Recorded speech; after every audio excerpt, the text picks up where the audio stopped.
Hello Malayalis. American president Trump ഇന്ത്യയെ ലക്ഷ്യം വെച്ച് 25% ടാരിഫ് പിഴ ഏർപ്പെടുത്തിയത് നിങ്ങൾ അറിഞ്ഞു കാണുമല്ലോ. കാരണം ചോദിച്ചാൽ ഇന്ത്യ റഷ്യയിൽ നിന്ന് എണ്ണയും ആയുധങ്ങളും വാങ്ങുന്നു. ഇതുകൊണ്ട് അമേരിക്കയ്ക്ക് എന്ത് നഷ്ടമെന്നല്ലേ? പക്ഷെ എണ്ണയും ആയുധങ്ങളും വിറ്റ് സാമ്പത്തികമായി വളരുകയും യുദ്ധം തുടരാൻ അധികം പണം ലഭിക്കുന്നു. അത് അമേരിക്കയ്ക്ക് എപ്പോഴും ഒരു വെല്ലുവിളിയാണ്.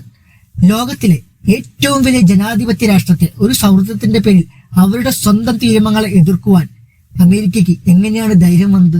ഇത് സൗഹൃദം തന്നെയാണോ, അതോ അമേരിക്ക ഇന്ത്യക്കെതിരെ ഉയർത്തുന്ന ഭീഷണിയോ? ഇന്ത്യക്ക് എല്ലാ രാജ്യങ്ങളും സൗഹൃദമായി നിലനിർത്താൻ താല്പര്യമുള്ളവരാണ്. പക്ഷെ അമേരിക്ക മറ്റു രാജ്യത്തിന്റെ സ്വാതന്ത്ര്യത്തിന്റെ വില കൊടുക്കുന്നില്ല. നമ്മുടെ ന്യായം ഒന്നാണ്: സർവഭൗമതം മുന്നിൽ, സമ്മതം പിന്നിൽ. ഇന്ത്യ റഷ്യ ബന്ധം ഇന്നോ ഇന്നലെയോ തുടങ്ങിയതല്ല. ഇത് പതിറ്റാണ്ടുകളുടെ വിശ്വാസത്തിന്റെ ഫലമാണ്. യുദ്ധത്തിലും ശാന്തിയിലും അതിരുകൾ തിരിച്ചുപിടിക്കാനും റഷ്യ പണ്ട് മുതലേ നമ്മോടൊപ്പം ഉണ്ടായിരുന്നു. ആ വിശ്വാസം മാറ്റം വരുത്താൻ നാം തയ്യാറല്ല.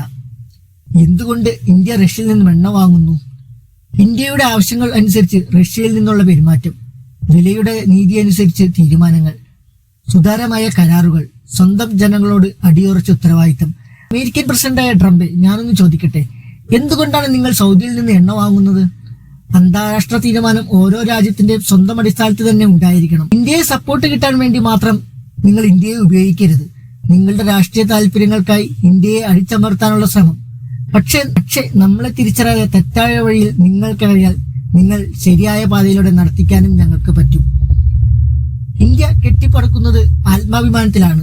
നമ്മളെ ഭയപ്പെടുത്തിയും വില കൂട്ടിയും അടിച്ചമർത്താൻ ആർക്കും കഴിയില്ല. We are Indians. We don't bend, we decide. ഇതാണ് പുതിയ ഇന്ത്യയുടെ ശബ്ദം.